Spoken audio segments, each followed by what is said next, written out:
Hi, everyone. Welcome to episode number 68 of the Lift Free and Diet Hard podcast. I'm your host, Andrew Coates. And today's especially special. Every guest I have, I feel, is incredibly special. And I'm proud of that legendary roster of coaches and fitness professionals that we've had across both versions of this podcast, the old 150 episodes and the new 68. But few on that list can stand toe-to-toe with Dan John in terms of the impact and legacy that he's left on our industry.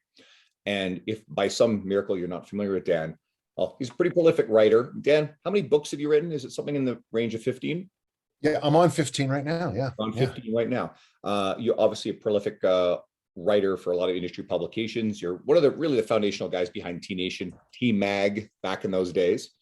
You are an educator, both in strength training and some people know this, also in religious studies. You kind of had that dual role for a long time. Yeah. And, but most of all, you're just a passionate coach for the last 40 plus years, right? That's what it comes down to. Yeah, it's amazing. I mean, it's weird when you think about it. I went to trivia last night and we were just talking we had a new person come, her name was Jody, and she was just talking. And so we're talking about all the students, all of her friends that know me. And all of a sudden you just kind of catch up and it's like, holy cow, I've been doing this a long. So yeah, I'm talking to women in their mid 50s, and I would have taught them all 4 years of high school. And, it's just weird. It's just weird, not bad weird, just weird. I mean, again, like I said, you have a legacy of education, and a lot of the people that would have come up through the industry who learn from you are turning around and they're now another generation of educators again, right? So we always talk about, helping the one client that you're training in front of you versus educating a larger number of people, influencing coaches, the industry, scaling your reach and influence to where you're having a larger impact, and you're living proof of how well that works, right? I mean, there's somebody buying all those books, or else you wouldn't have kept writing them. Well, that was true in the beginning, not lately. The last couple of years, boy, it's been slow. But yeah, it's one of those things. And I think what really helped me the most in my career is I did a smart thing. I didn't know at the time, but I've always coached a mixed. So for example, I coached individual athletes, track and field, and I coached wrestling, but I also coached American football, and I also taught at camps. And so I had a chance to coach in a variety of spaces. Obviously I've worked with, fat loss clients, and there's nothing wrong with that. And I've worked with, large groups of, one-off things. But what was good about it is that if all you spend your time with is working with the best of the best of the best, people who pick things up instantly, it's weird, I'll be at a workshop and, there'll be some athlete there who sees something and goes like this and then does it perfectly. And if you just spend all your time with that, you're not really helping yourself downstream when you work with a much more normal client. And if you're teaching 65 boys at once how to squat, what worked with you with Division I athletes ain't going to work with 65 14-year-old boys. So you need to invent something. And I invented the goblet squat because of that. And then when this doesn't happen, you have to invent that. And when that doesn't work, you have to, and if you're not consciously thinking, it's funny. And I got to tell you, Andrew, here's the $1 million thing. Well, there's two. Let me make sure because this is a good point. So problem solvers, thinkers versus memorizers. Okay, 2 points. Point number 1. Nothing worse than an assistant coach or somebody who is a problem finder. It's obvious to all of us. If we're 0-15 and we've lost every single game, I don't need to be pointed out that we're having a problem. I'm a pretty smart kid. I think I figured this out for myself. I don't need you to walk over and elbow me and go, we should win some games. Oh, yeah, really? Well, geez, I didn't even think about win the games. Yeah, I want someone who solves problems. If I don't want you to come up and tell me, you're a hockey team, we forgot to bring pucks to the game. I want you to walk over and say, hey, just for a record, we forgot pucks, but I took care of it and we're fine. That's what I want. That's who I want. Number 2, everybody went to school with somebody who was a master at memorization, and they probably became, in very many cases, the best student in the class, valedictorian, and then they went off in life and they did really bad because paper is better than the best memory. I want someone who can think. I don't want someone who can just memorize stuff. I'll be at workshops sometimes, and I'm amazed because people will say, I read all your work. And then they'll say something that's like how they can't figure out how to make something work at their home gym. It's like, well, your clients or your athletes are paying in a lot of cases for you to think this issue through. So there's two sides to, I guess, what I'm trying to say here. Any idiot can be a problem finder. Any idiot can memorize everything. But to be a problem solver or a thinker, that is extremely rare. And I'm going to tell you, Andrew, I don't want to exaggerate. I've told you this a million times, but I'm not going to exaggerate. Only about 1 out of 20 people in my experience can actually think and solve problems. You hit on something that borders on a philosophy that I have about reading books. And I think it's a good illustration of all this. I am a prolific book reader. I listen to a lot of audiobooks. I enjoy it. And there's always someone who comes in and goes, oh, you shouldn't read that many books. You should just take a few and really absorb and immerse yourself in everything about them. And almost imply you have to learn everything about the book. Well, I can go back to that book as a resource anytime I want, your paper. 2, I'm not looking for rote memorization of formulas, technical things in this book, or to memorize passages. I'm looking for the attitudes and the philosophies, the mental models, and the things that are going to help me. And the more literature, the more ideas, and the more diverse array of ideas that I expose myself to, the more things that I can grab onto that will help me with my attitudes, my philosophy, and how I implement coaching or any aspect of my business in the long run. If something's really good, I can always return to it. If I like an audiobook, I'll buy a physical copy and I'll make sure that I go back again. So by exposing myself to a broader array of this stuff, now I don't begrudge someone who prefers to immerse himself into more books. What I push back at is anyone who's discouraging people from exposing themselves to a broader array of ideas and attitudes and philosophy that may really help you. And you can double down on great things when you find it. Yeah, I think you're right. I mean, I certainly read I read a variety of books. It's funny. I was just reading Jessica Fletcher is the Murder, She Wrote books. Right. And I just finished one of them. And about halfway through the book, she explained that one of the characters explains where the phrase red herring came from. So I'm sitting there, I think I was on a plane, and I'm sitting there going, I didn't know that. And it kind of made my whole day. Here I am doing just reading because I like murder mysteries when I travel. They engage you and you can put them down at any time. But you're right. I can never figure out where the next resource I'm going to learn something that's going to change my career from. So in fact, I can just turn like this. So here's Derek Silver's book, How to Live, which he's I think he's genius. Great author. And then of course, these are all my books in translation. There's all the Dragon Door books. There's a collection of magazines. There's Strong Medicine. There's Giant Steps, Anthony Robbins. I'm looking over there, and there's a whole collection of books there. There's a collection of books there. I'm with you. But the funny thing is, when you see me scribbling notes all the time, sometimes what you're going to see, it's something that wasn't, I've never picked up a book that said, here is how to be a strength and conditioning coach 101 with all your answers. Most of those books mess me up more than they help me, but I'll read something from another field and I'll be a better strength coach, throws coach, football coach, whatever. I'll read something on parenting or the narcissist next door or something like that, whatever the book is, and I'll be like, oh, that's really good. I can use that in, easy strength or, 5 sets of 2 or whatever the silly is. Yeah. There's so much. I mean, you have so much depth to your experience, not just in strength training, but again, also in the religious studies.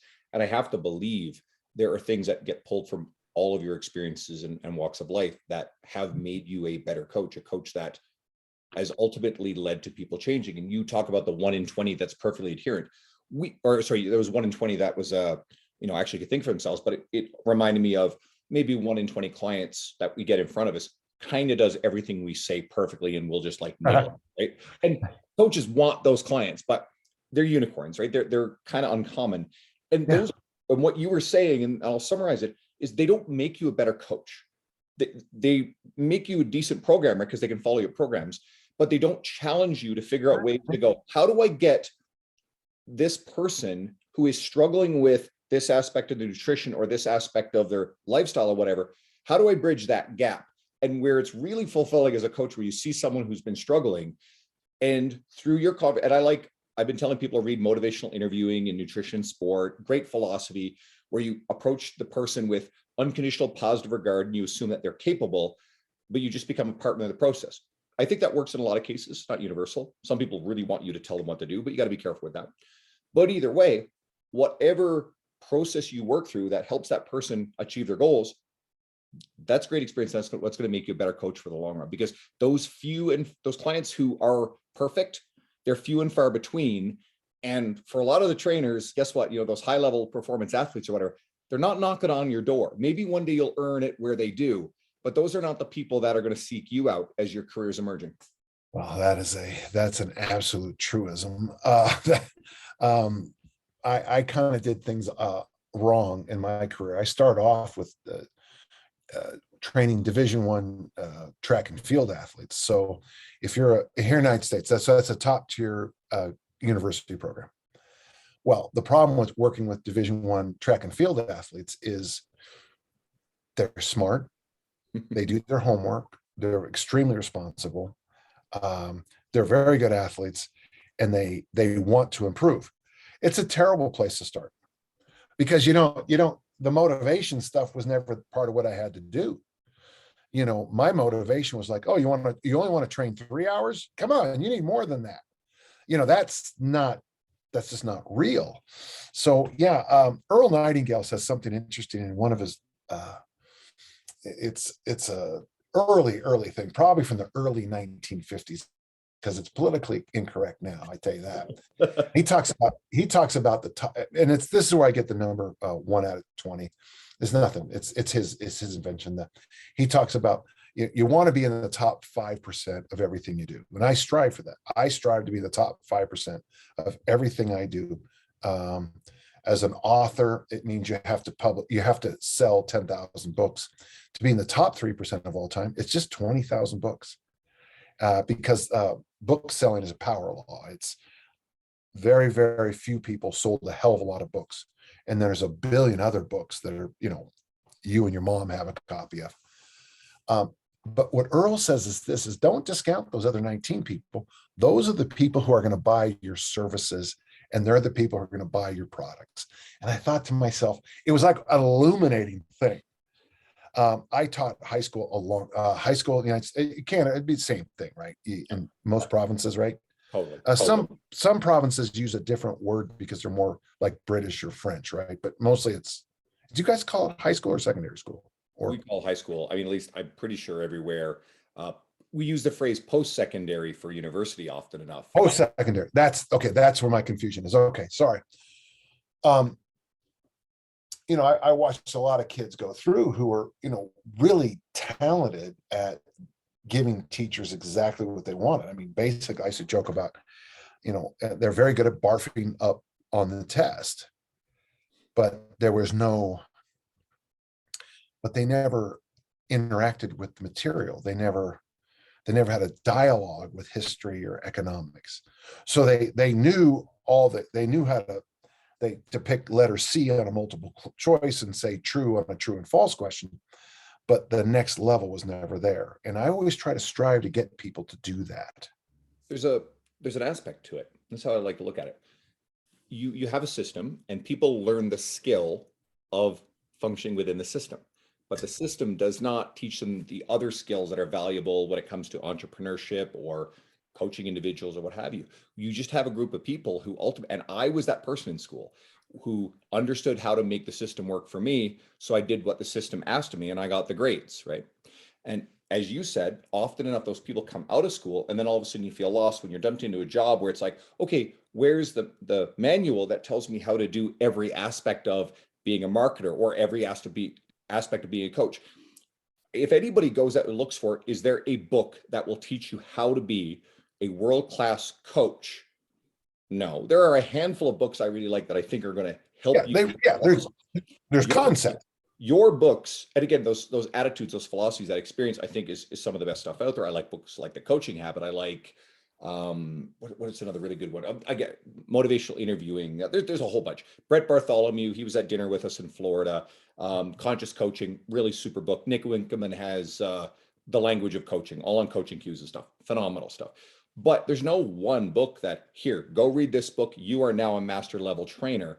And it's why people continue to write this sort of stuff. It's why there's all these articles. It's why, again, I was inspired to start writing for T Nation because of the legacy of people like yourself, Dr. John Berardi, Tony Gentlecore, and a whole laundry list of other people who came before me in that. That list was sitting down at dinner with us in Florida. And for those listening, that you and I met for the first time recently at the Raise the Bar conference. You were one of the featured speakers there. Really great. First time I've gotten a chance to see you speak in person, and got to sit down and have dinner afterwards. And honestly, it was one of the best run events I've ever seen. It was really, really cool. Well, thank you for all that. Well, there's a whole bunch of stuff I'll say this just to follow up, just an example. You get the really big book of teaching. There's several. There's a great one called The First 3 Days of School. Great book. I give it to new teachers a gift all the time. That's all great. When the assistant principal gets on the microphone and says, "This is not a drill. There's an active shooter in the building. This is not a drill." I had to live through that. Jesus. So now you tell me about the big book of teaching now. Because that's not covered. Active shooting drills is not covered in the book. They might be now. I've had students in my class kill themselves, and the next day, have their chair sitting there kind of staring at us.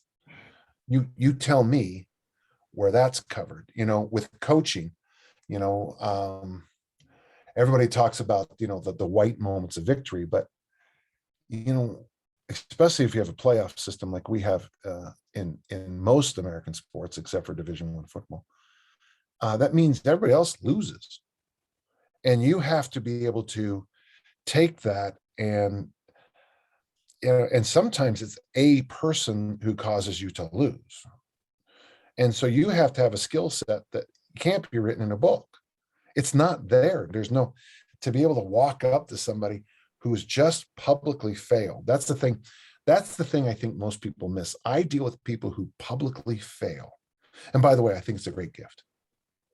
It's a gift.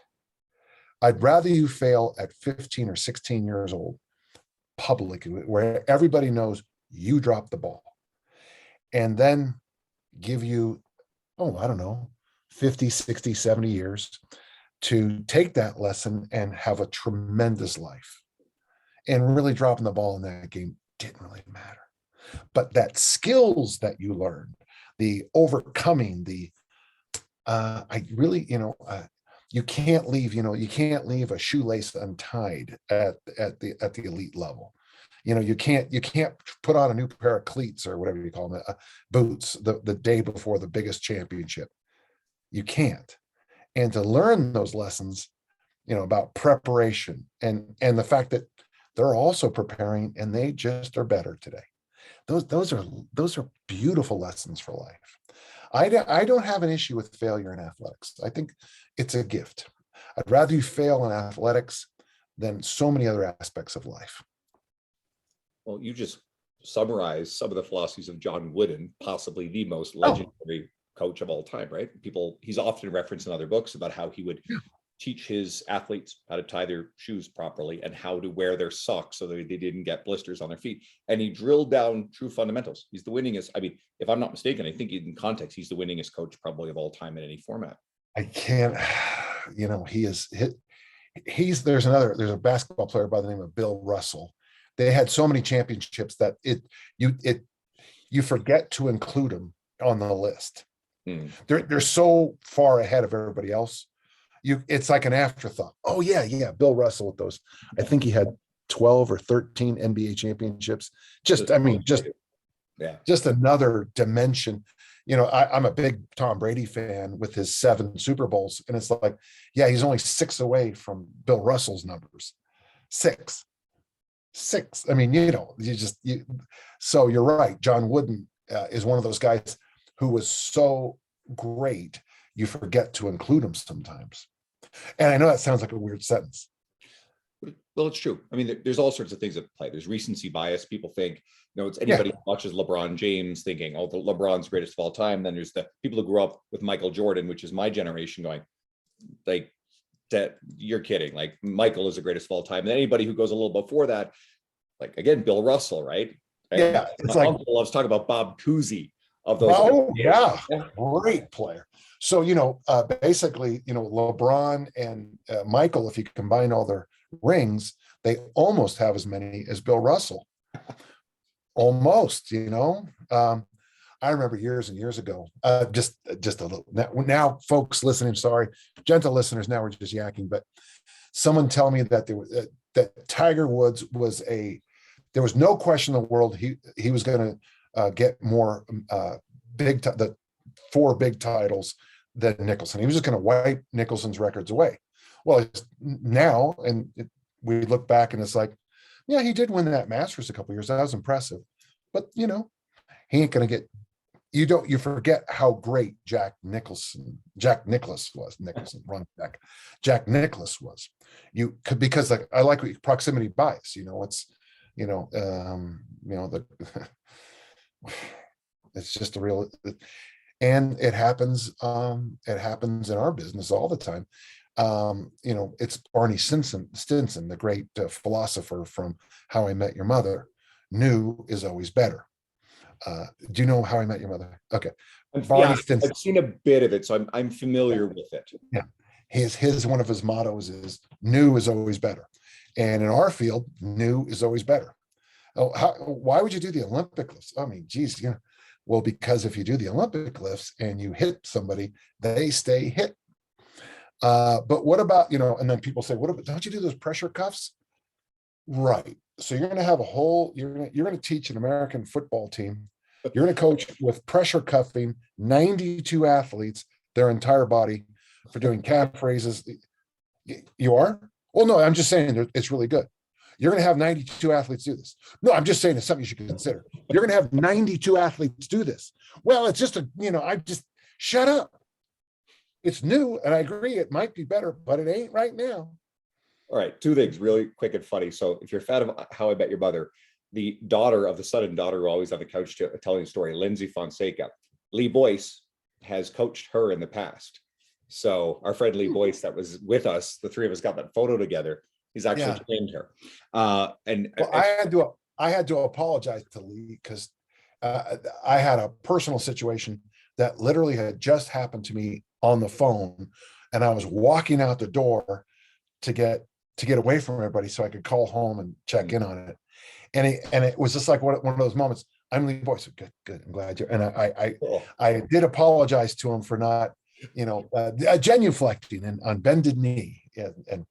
But that was a funny, you know, life happens to people, even if you are strength coaches. Yeah. Well, there's a lesson to that too. Is it's always about, you know, again, unconditional positive regard. We don't know what someone else's situation is. So a fleeting example of that.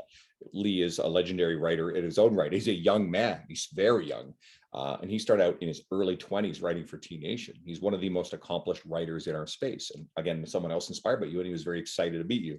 So, and again, he got a photo of all 3 of us together, right? Kind of even though I'm actually older than Lee, 3 generations of T Nation guys. But you said something there that I think was perfect, because I was kind of prepared some general questions, but I knew you from listening to you on lots of podcasts that this would go where it was going to go. And it's just this whole thing about the basics versus the mad scramble to have new fancy things on social media. And I know that experienced coaches look at this, go, oh God. And we know that the basics work as well as ever. I mean, you said earlier, you pioneered, you popularized and invented the goblet squat, which I do with, like, God, most of my clients at any given time. I guess, and things like farmers carries, you know, you played a big role in popularizing those as part of programming for general strength.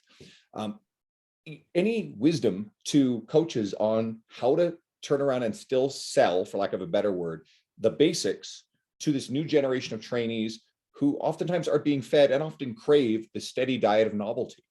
So, No, I can't.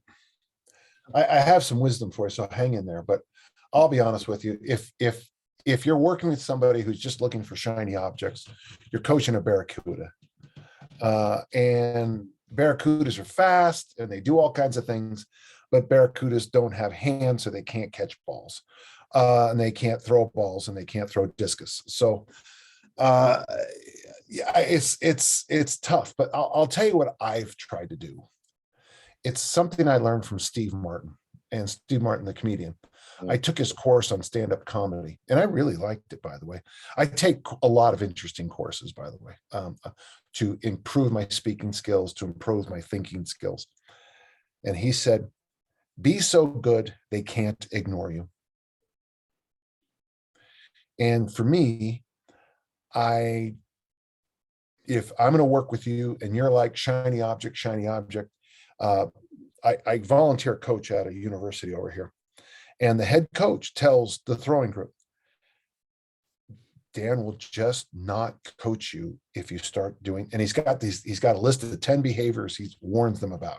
It's funny. It's just funny because I don't think of myself as an absolute psychopath, but if I'm volunteering and I'm trying to turn you into an elite thrower, you better take this crap seriously, okay?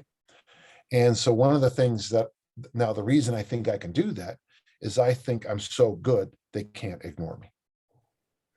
And so one of the things, if you are worried about the fundamentals, teaching the fundamentals, teaching situational coaching, to me, situational coaching is the most important thing. What do you do in this situation? Okay. You have 2 fouls in the discus. You only get 3 throws. What are you going to do? To me, that's true coaching. Okay. Getting them prepared for bad things. And I actually have discovered I actually need to do a better job teaching them, if they throw their lifetime best on their first throw, what to do next. I got to work on that one. Doesn't happen very often. Nice problem to be playing from. Yes. Yeah. It's like being too pretty. So one of the things I say is, well, you just can't. You're not, in a group of 100 people, not everyone's going to flock to your methods, but those who do, it's the phrase we use a lot in the States. Those who remain will be champions. Those who flock to me will be better than those who flock to some, and I hate to be rude, but we mentioned it at dinner, but, I don't show my boobs or my butt on my Instagram, and because of that, I don't have a lot, I miss a lot of followers. I have a very small account, but but this is who I am. And you're going to get to a point one day where all of a sudden the flash, I was listening to a podcast not long ago, and they were talking about how the one guy works at his desk with his pants off, nothing underneath, with some kind of weird kind of ultraviolet lights on his genital area. And he was, and the thing is, nowadays, a whole bunch of them, they can't have tea. It's mushroom extract that was hand chewed by virgins in Tibet. And and it's like, you eat grass-fed beef? Oh, Dan, I'm so sorry. And then they come up with something that's even better. The beef that I eat isn't grass. It's hemp, mixed with, what, come on, stop. There comes a point you just run out of these tricks and things, and everyone's always chasing. There's a word that my son-in-laws used the other day, FOMO, fear of missing out. And I thought, by God, that's my field in a nutshell. I'm going to give you another analogy for it. And if you ever thought about this way, this is how I kind of explain these things. People are chasing real estate. And you think about it, how much real estate, all the prime real estate in our space is kind of taken. Have you heard of the Liver King? You heard of this guy? Someone sent me stuff on it. Yeah. I mean, he's this guy who's, clearly on a lot more than just organ meat. And he looks like, you can smell him through the pictures. He even talks about how I think he bathes once a week or something like that. This big big tangly beard. And so, well, we have the carnivore diet, and that's popular now. I mean, for whatever reason. Yeah.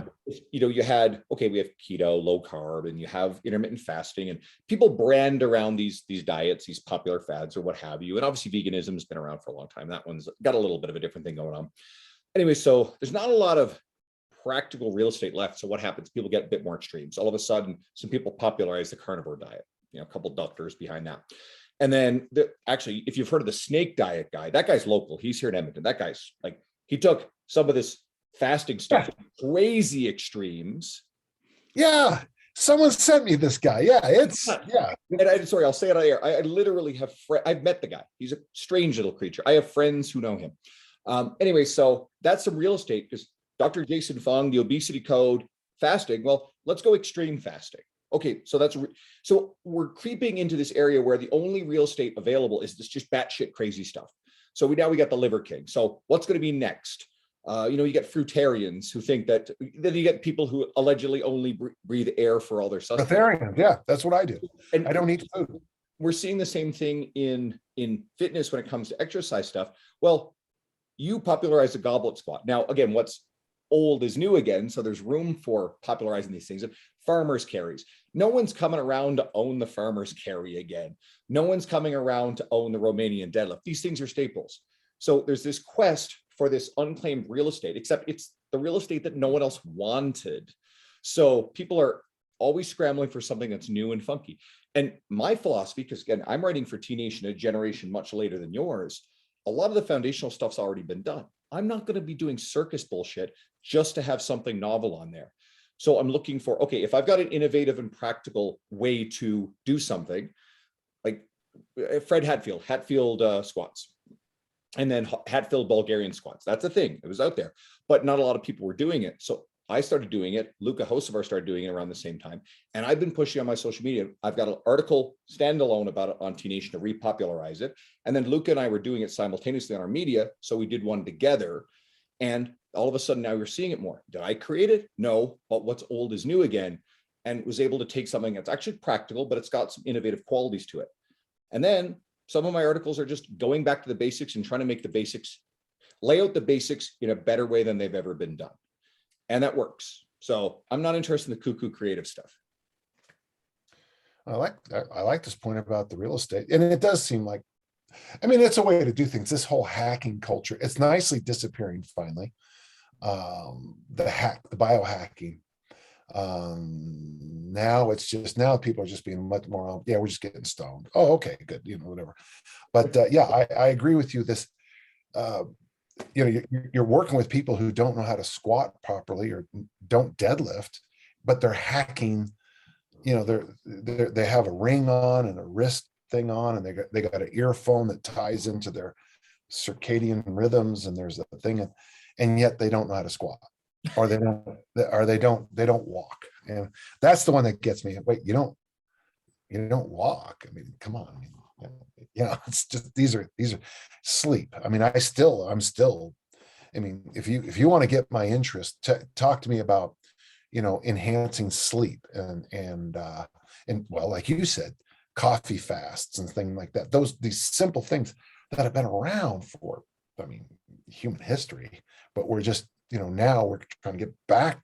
I mean, remember that book that came out about sleep hacking? Oh my God. Of course, I work with the American military. So I'd be at these workshops and the guy would be like, so what do you think? Should I work 2 hours and sleep an hour? And I remember our sleep expert saying, you're married, right? And kids? Yeah. He goes, you can't do it. He goes, well, why? I read the book. But normal people don't sleep on every third hour. Fully and he goes, basic sleep. Yeah, your wife isn't going to put up with you. Your kids are going to have baseball games and snacks and the TV, and they're going to fight over the remote. And what if it's not true? There was an episode of Seinfeld about this, polyphasic sleep. It's allegedly what Leonardo da Vinci did. And Kramer gets onto this whole idea. So he's sleeping in little pockets here and there, and he's got all this extra time. And then he's in the shower and he's like creating a salad in the shower. It's just ludicrous. Oh, yeah. Anyway, so of course, this is the entire episode. At the end of it all, he's out cold, and that's the end of this whole bullshit. But yeah, I've heard of polyphasic sleep. I mean, who knows? Maybe for new parents, maybe there might be some applicability to it. But Yeah. beyond that, Yeah. Well, we have Leo, my grandson lives with me. So I get a chance every day to deal with it. Hey, there's a cat who spends, you don't have to worry about that cat. If the big one hits, that cat will survive years. sorry, I pulled Ozzy up onto the screen. He came over. He was batting at stuff, so I interrupted you. But yeah, Ozzy's on screen. Okay. Oh, will people see us? I mean, you know what? I'm bloody terrible at putting these things up on YouTube. Virtually everyone listens to audio. So, Oh, sure. Great. No problem. Okay. Okay. Okay. So we've answered all the questions. Sure, let's move on. yeah. Yep. Okay. So, what else I got for you? Well, I suppose there's this one too. And you've done hundreds and hundreds of these podcasts, and I know people ask you the same questions about your career and what you've accomplished. What's next? What's next for Dan John to accomplish in his career? Uh, sure. I want to get my body weight down to 211, 96 kilos, and lift in the 96 kilo class. And then on the opposite side, I have an income number that I want to reach every month. So every day I'll just show you my very fancy system. There's my system. No, It's a notepad. And on the left side, it says February 22nd. It says 211. I weighed myself this morning. I did my waistline measurement. I wrote down my workout. I'll be writing down things for the rest of the day. Anything that brought me on the track, any ideas that came up. And then on this side is the number. There's a number. It's a clear, specific number. And then all the things I'm doing today to try to achieve that income level. Right now, I'm in an odd place in my life. It's not necessarily good nor bad. I'm trying right now to, I had some, it goes back to what happened at Orlando. I'm dealing with some personal stressors, but the only two things I can control are my physical and my financial. So I'm doing the best I can. I have a book coming out in the fall. Right now, I think it's going to be called the Easy Strength Omnibook. And it's already 300 pages, but that doesn't include all the other stuff I've written on other pieces of paper that I haven't yet put up yet. And after I finish that book, someone will invent Easy Strength, because that seems to what happened. I read an article on T Nation a couple of years ago where my original loaded carry article, and the same words were used: suitcase carry, waiter walk. Those suitcase carry is a word I came up with. Waiter walk, I can't take full credit for it because there was an exercise called the waiter press before, but I was the person who popularized all the language of the loaded carry family. I'm the one who put it into a teaching model, and so I get a little. Years ago, Greg Glassman gave the invention of the slosh pipe credit for the invention of the slosh pipe to one of his affiliates 2 weeks after I wrote the article on T Nation about slosh pipes. Wow. So, yeah, so it gets, I'm not saying that I need a lot of credit, but I mean, I'm 65. I don't have many years left. There's a mistake at the Pleasanton Highland Games that doesn't have me winning the championship one year. And I said, someone took a picture and I said, can you guys fix this? And the guy was like, well, what's the big deal? And I'm like, well, because it's on the championship trophy and I won it. And I write about that I won it. And it's like, he didn't care. And I'm like, it literally didn't care. And I'm like, when I'm worried about my legacy, Andrew, I'm older than my mom when she died. I'm very close to my father's age when he died. People in my family die young, as I pointed out in my workshop. And I don't want someone sitting around one day going, well, Dan John claimed to have done this, but you can see right here, it's fair. And I know it comes off, maybe some of the gentle listeners are going, I don't get what the big deal is. Well, it's not a big deal, but you'll notice, and I hope you've noticed this, Andrew, when I write articles, I give credit to everybody about everything, right? I mean, and I think that's the way we're supposed to think. Now, it could be because I come from academics. It could be that.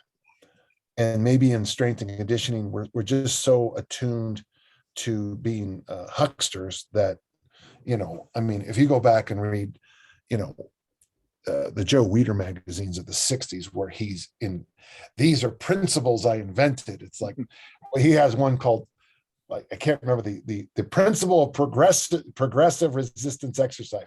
Really? You invented adding weight to the bar. Yes. Before me, no one ever added weight to the bar. Of course, he's one of them Canadians, I understand, right? That's right. That's right. We've produced a few good ones like Dean Somerset and Lee Boyce and Brian Cron and John Berardi too. So we get to take credit for all those guys as well. And Megan Calloway. There's a whole bunch of really great people. What you're saying here makes a lot of sense, and I hope the listeners kind of internalize this one too, because think about it. There's going to be a point along your career where this stuff may matter to you a little bit more. Something I encourage people to do is look for ways to stand out and grab onto ways that you can create a career accomplishments or career capital. Funny, you mentioned the book, So Good That They Can't Ignore You. It's a book by Cal Newport, amazing book. It's about Steve Martin's quote, and he talks about career capital in terms of all these skills you acquire. I tend to use it a little differently, where you're the author of all these books. That's a pretty substantial thing. It sets you apart. You're an educator who speaks and presents at conferences. You've written for T Nation.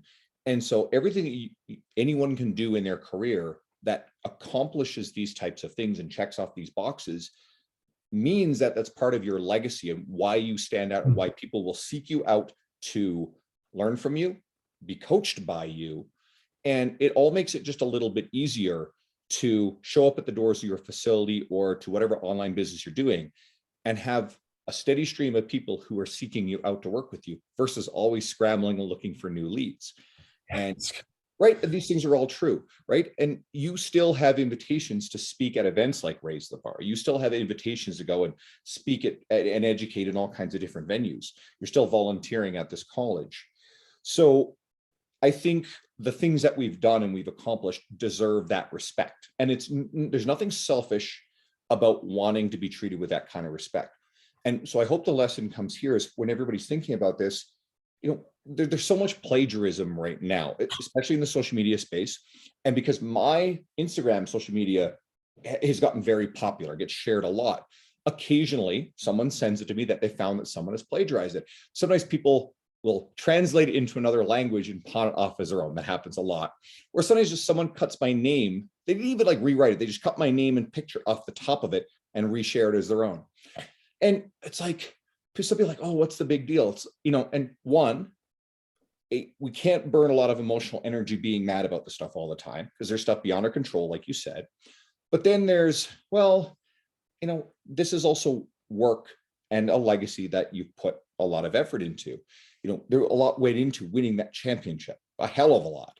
So I think it's worthy of that respect. So I think when people look at things that we're grabbing and learning from other people who've influenced us, something that I love to, this podcast is a vehicle for this.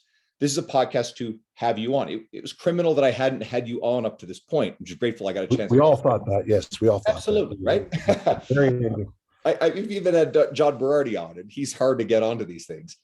But it was a real pleasure, and I'm glad that this finally worked out. And a great example to what you talked about. I never got John Meadows on. Right. And that's a bit of an oversight, and that's not possible anymore. Right. Rest in peace. Great guy in our space. So this is esoteric stuff that I think is worth thinking about. And some of the people listening to this are in their early 20s, mid 20s, earlier in their careers. And maybe this stuff may not be staring you down right now. I'll be 44 in 3 weeks. And I look around and going, when the hell did that happen? Holy shit. Yeah. Right? I know. Yeah, I remember that. Yeah. I remember that very well. Yeah. It's weird. Right. Yeah. So, but anyway, I think it's deserving of that respect. So certainly it's a conversation that's never been talked about on here before. So if nothing else, I hope everybody listening kind of treats everything that helped you become who you are and the people that you learn from, treat those people with respect. There's no harm, and it doesn't take away anything from you in making a point of saying, hey, I learned this from this person. And if I ever talk about things like, hip asymmetry and the fact that you don't need to have both of your feet symmetrical to each other because there can be asymmetrical differences between your hips. This is stuff I learned from Dean Somerset. I've done a ton of his Con Ed. He's got a course coming up here. Actually, anybody in the local Edmonton area, March 19th, he's got something. Look at his social media, message me. I'll send you a link for it. I always try to soak up whatever Dean can teach. And then Dean is very clear in pointing out that, he got this from Stu McGill or someone else that, he's been influenced by. And it makes you look good. There's like nobody who's a 23-year-old Instagram person has invented anything that, foundational in this industry, right? And unfortunately, we're all recycling things. And does every coach, every time they show a goblet squat, need to say, hey, Dan John invented this? No, they don't need to do that. But they should. They're a little asterisk. Property of copyright Dan John. Copyright. There's also nothing wrong with if you say this in an article, and and even I need to make sure I'm even more thorough in this sort of thing to say, hey, this is something that Dan John popularized and quote invented, in his days of coaching, and here's why. So there's a lot of value in that. So I'd like to get people to both think about that stuff and at the same time not be paralyzed and try to, who do I credit for the squat? I mean, I would never want someone just get stuck and and go, But you're right. At least, but then I'll listen to some of these people on these things, and they just come off like before 2019, no one ever did these things before, and it's like, well, no, that's not true. I mean, I got the Soviet. It's like when somebody told me that there were no kettlebells until 1998. This is what somebody told me. I'm like, the track and field Omni book, I saw the Soviet hammer throwers training with kettlebells at College of San Mateo, and I think it was 1974 and 1975. I didn't know what the hell they were. And it was interesting because they said POODs, and the Americans heard PUDs from that. And so for a long time, throwing weights in America, these little cast iron things with a handle, were called PUDs. And the reason they're called PUDs is from the Soviet word POODs, which is kettlebells. And it's just funny to think that, because I'm a kettlebell instructor, and I share that story with my students. It's like, stuff gets around a long time, but what the key is, take these ideas that have been around a long time and make them easier to understand, make them more accessible to everybody, just no matter what their height, weight, limbs, number of limbs. Our job is, and I'm a big believer, we're supposed to educate, to teach, to carry people through these things. And there's always a place at the table for somebody who makes it simple, faster, more elegant. Yeah. I like that. Always a place at the table. It got me thinking to this conversation that we got some time to hang out with Chris Duffin. And one of my goals is he wants to come on the podcast in the near future. We'll get him on. And Chris, we got to play around with his, and I hope I'm saying it right, Kayubells. Those cool 3-handled asymmetrical weighted like dumbbell-like objects that he had. Yeah. Now those are innovative. Those are really cool. Yeah.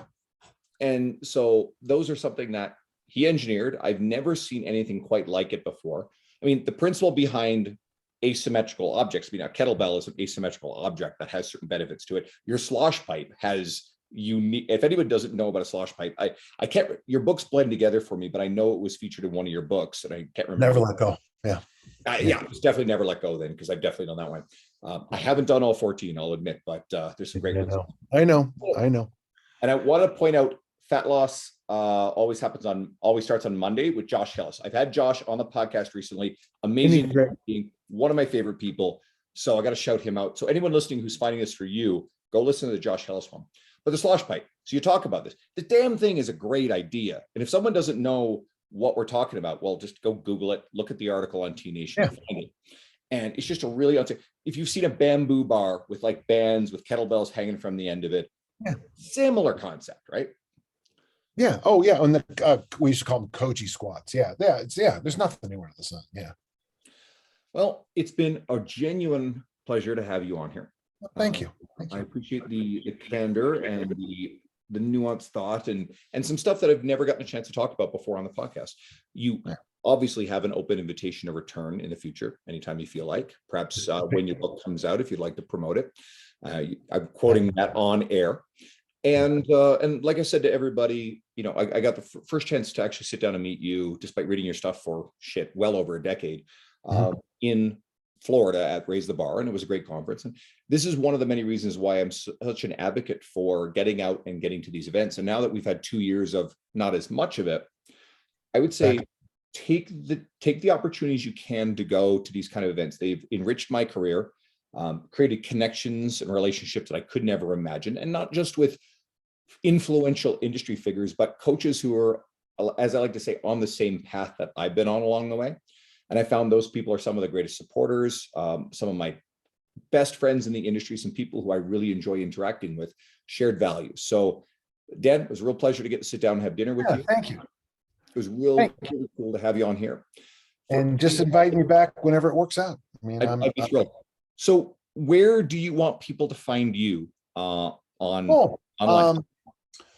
Well, tell you what, let's use that same code I gave you guys down at the, so if you want a discount on I have 2 websites. One's free, danjohn.net, 3,000 pages of free materials, pages. I mean, if you print it off, forget it, your printer won't exist anymore.